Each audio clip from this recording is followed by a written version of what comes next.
Welcome to a STONEDAPE-PRODUCTIONS. What creates a monster?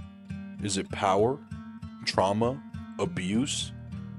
Or is it something far more ordinary than that? Because every monster in history was once a child. Every tyrant, every murderer, every broken person who ever hurt someone else was once a human being standing at the beginning of their story. And that's what makes the boys so disturbing. Not because Homelander can shoot lasers from his eyes, but because underneath the cape, the fame, and the godlike power is something far more recognizable. A lonely child who never learned how to be loved.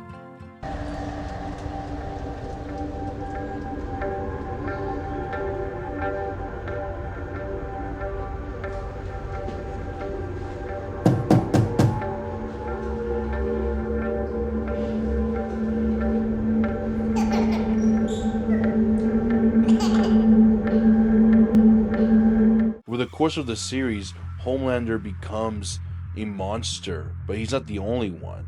Because while Homelander descends into darkness, Billy Butcher slowly follows him there. And standing between them is Hughie, the last person still fighting to remain human. In most superhero stories, power reveals who someone truly is, but in The Boys, power is almost secondary. What really defines these characters is the love they did or didn't receive. Because the tragedy of Homelander isn't that he became a monster, it's that he was supposed to become something else. He was supposed to be Superman.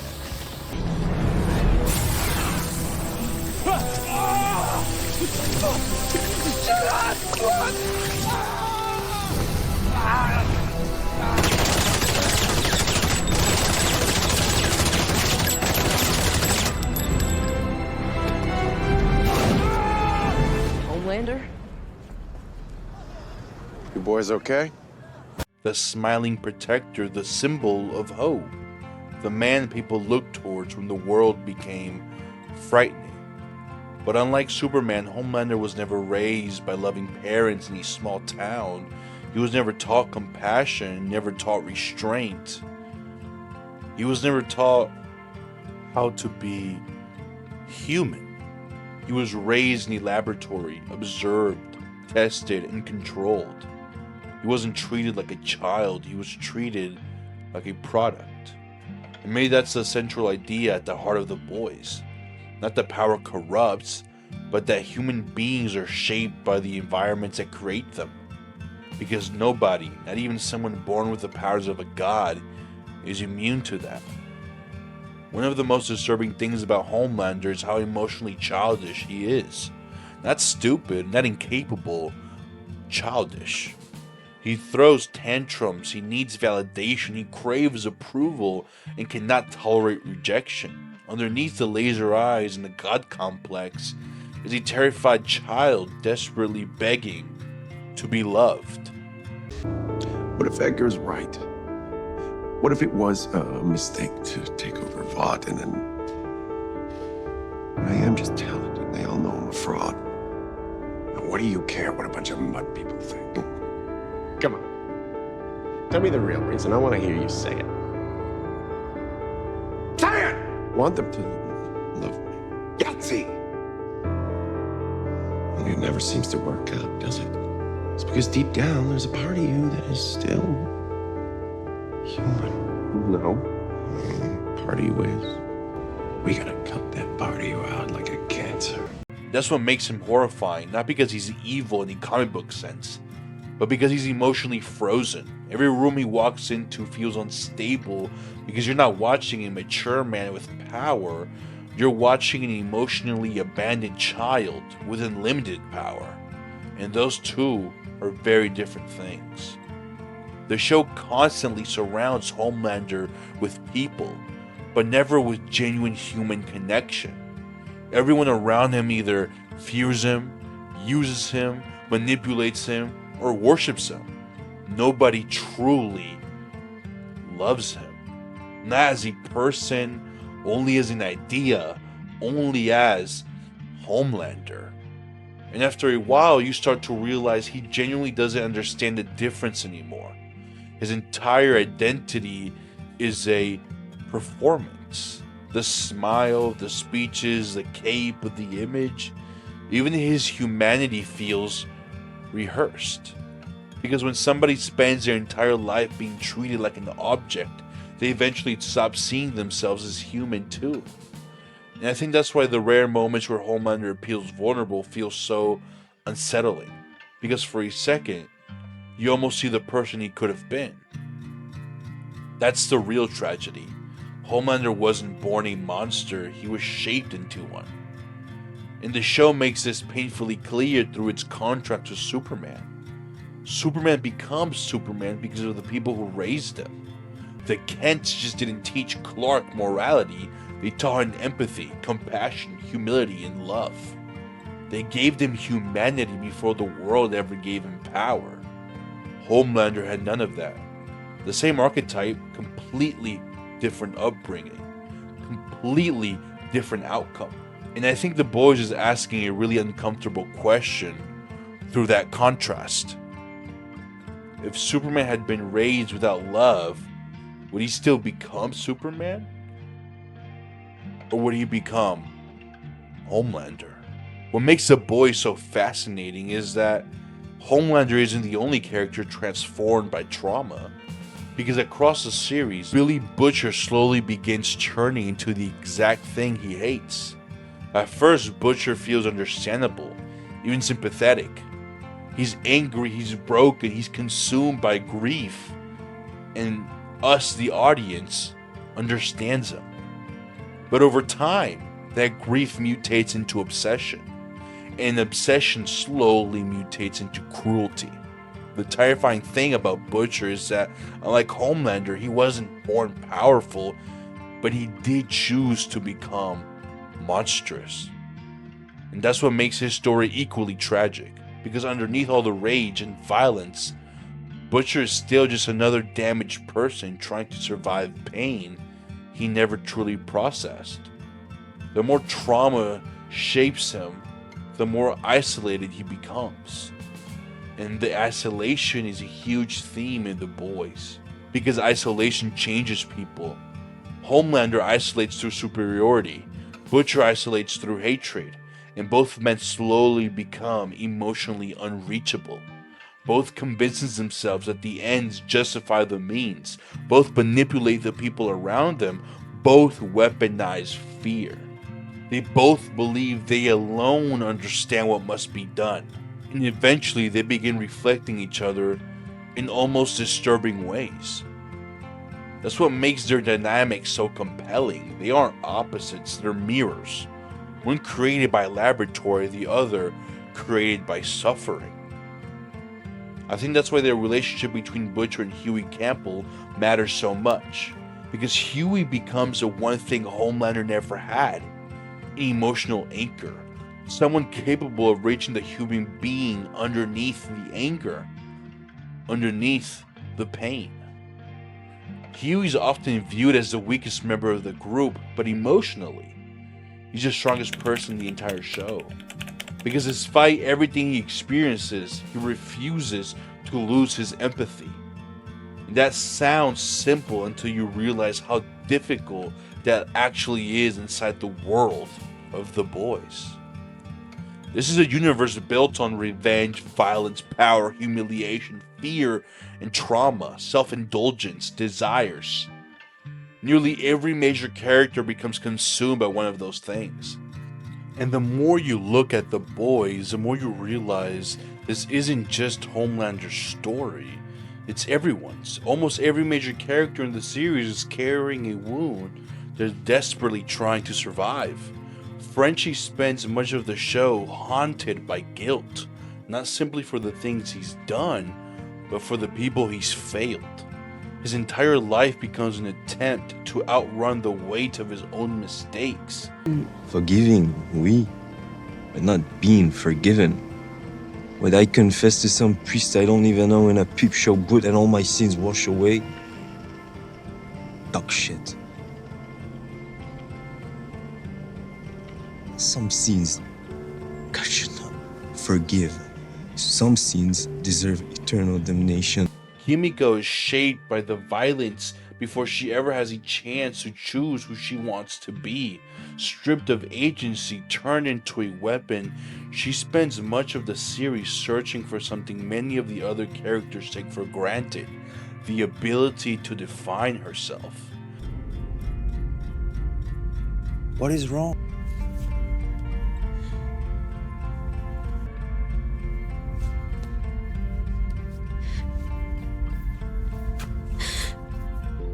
Rage is not what makes you strong.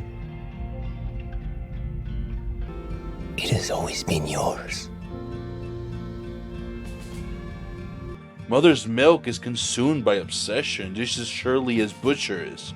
But the difference is that he's one of the few characters who recognizes the cost. His trauma doesn't just affect him, it affects his family, his relationships, and his ability to move forward. In that detention center, something changed. My heart, it just got scarred over. Like the world had just broken it one too many times. And yeah, it got easier just being cynical, checking out. But I also hated myself a lot more. I went from being a motherfucker with a heart to just being a motherfucker. Even Starlight, arguably one of the most hopeful characters in the show, spends years trying to reconcile who she is with who the world expects her to be. Raised on manufactured ideals and impossible expectations, she eventually discovers that becoming a good person often requires rejecting the identities others create for us. And that's what connects all these characters together. They're all fighting battles that began long before the story ever did. Battles rooted in childhood and grief and guilt and fear. In the desperate human need to belong, some of them are consumed by those wounds. Some learn to live with them, some manage to grow beyond them, but none of them escape them entirely. Because The Boys isn't really about superheroes, it's about people and the invisible scars they carry with them every day. But Hughie somehow keeps choosing humanity, even when it hurts him, even when it would be easier not to. That's what separates him from both Homelander and Butcher, because both of those men eventually become convinced Not a murderer. that power is the only way to protect themselves emotionally. Homelander uses fear to prevent abandonment. Butcher uses violence to prevent vulnerability, but Hoover never fully abandons compassion. That's why he becomes the emotional heart of the entire story. Not because he's perfect, but because he remains human. I think one of the saddest realizations in The Boys is understanding that Homelander never truly had a chance to emotionally develop. His childhood was stripped away from him before it even began. There's a reason he behaves like someone constantly searching for approval, because emotionally he's still trapped in the environment that created him, still trying to fill a void that can never actually be filled. Are you lonely? It must be hard, feeling so alone. I'm the world's greatest superhero. You're my greatest failure. You're a fucking disappointment. And it never seems to work out, does it? Madeline, Maeve, Stormfront, even your own son. So why do you keep running headfirst into the same brick wall? This constant need to be loved by everyone is kind of pathetic. Your need for love is so deep. And the terrifying thing is that unlimited power only amplifies that emptiness. Power cannot heal emotional wounds, it only magnifies them. That's why Homelander's need for love becomes so destructive. Because when emotionally damaged people gain absolute power, their insecurities stop affecting only themselves. They begin infecting entire worlds. I think that idea is what elevates The Boys beyond simple satire. Underneath all the violence and cynicism, the show is deeply interested in emotional damage, in generational trauma, in loneliness, in masculinity, in the ways pain mutates people over time. And nowhere is that clearer than in Butcher. Because Butcher spends so much of the story believing he's fundamentally different from Homelander, but slowly the lines begin to disappear. His obsession consumes him. His relationships deteriorate. His morality erodes. And eventually he reaches the same terrifying conclusion Homelander already lives by.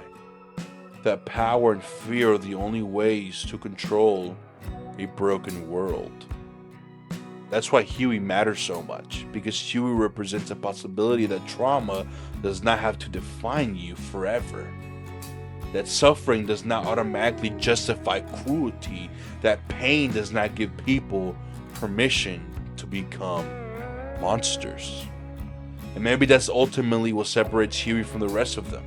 Homelander never truly learned empathy. Butcher slowly abandoned it. Hughie held on to it, even when the world gave him every reason not to. And in a show filled with superheroes, that might be the most heroic thing anyone ever does. The tragedy of Homelander is not simply that he became evil. It's that somewhere deep underneath that violence, you can still see traces of the person he might have become if someone had simply loved him properly. The tragedy of Butcher is realizing that hatred slowly transformed him into the kind of man he swore to destroy. And the beauty of Hughie is that he proves another path was always possible. Not through power, not through domination, but through connection, through empathy, through humanity. The world of the boys constantly asks whether broken people are doomed to create more broken people, whether trauma inevitably reproduces itself, whether violence can ever truly end violence. Maybe Hughie is the show's answer, because in the end, he remains himself.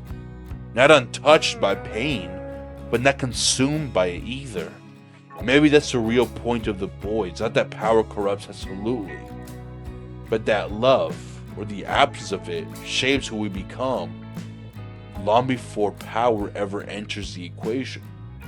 Because the man that was supposed to become Superman never learned how to be human first. Maybe that's why The Boys resonates with so many people. Not because we've known a Homelander, not because we've known a Butcher, but because we've all stood at the same crossroads they did. We've all been hurt. We've all been betrayed. We've all felt anger powerful enough to consume us. We've all been tempted to believe that our pain makes us different, that our suffering somehow justifies what we become next.